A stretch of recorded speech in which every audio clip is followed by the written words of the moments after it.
Ողջույն, այսօր մի շատ հետաքրքիր պատմություն ես լսելու, լավ տեղավորվիր և ուշադիր լսիր։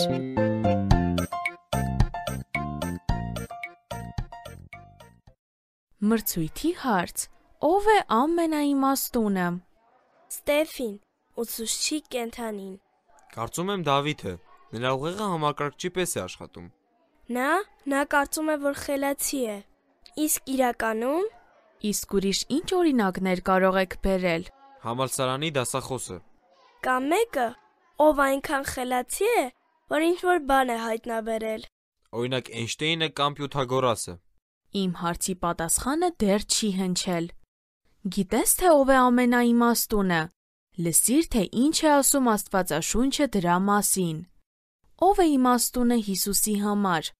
Ուշադիր եղիր, քանի որ հնարավորություն ունեք իմաստուն լինելու։ Ով լսում է իմ այս խոսքերը և կատարում դրանք, նա է իմաստուն մարդը։ Նա նման է այն մարդուն, ով իր տունը ժայռի վրա կառուցեց։ Դա նշանակում է, որ նա լավ հիմք դրեց, որը հետագայում տեսանելի չէր լինելու։ Նրա տունը կանգնած էր ամուր հողի վրա,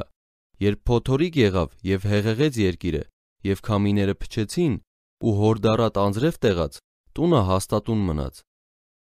Այն չավերվեց, քանի որ հաստատուն հիմքի վրա էր կանգնած, բայց նա, ով լսում է իմ խոսքերը և չի կատարում դրանք, նման է անխելք մարդու, ով իր տունը կառուցեց ավազի վրա, երբ փոթորիկ եղավ և քամիները փչեցին, տունը փլվեց և վնասը մեծ էր։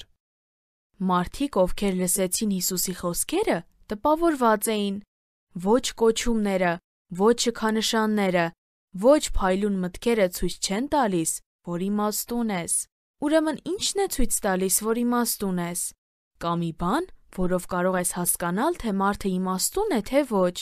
Եթե ունես Աստվածաշունչ, կարդա Մատթեոսի ավետարանի 7-րդ գլխի 24 համարը։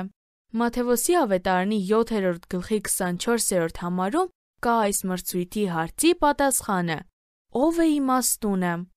Կապվիր ինձ հետ և պատասխանիր հարցին։ Կմասնակցես։ Իսկ հետո մտածիր, թե արդյոք դու Հիսուսի նկարագրած իմաստուն մարդու պես ես, թե ոչ։ Մեզ հետ կարող ես կապվել hypocric@gmail.com հասցեով։ Կրկնում եմ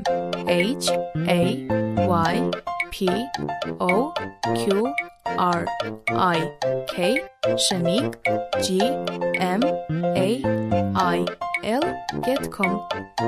Կհանդիպենք հաջորդ թողարկմանը։ Ձեզ հետ է և Նիկեն։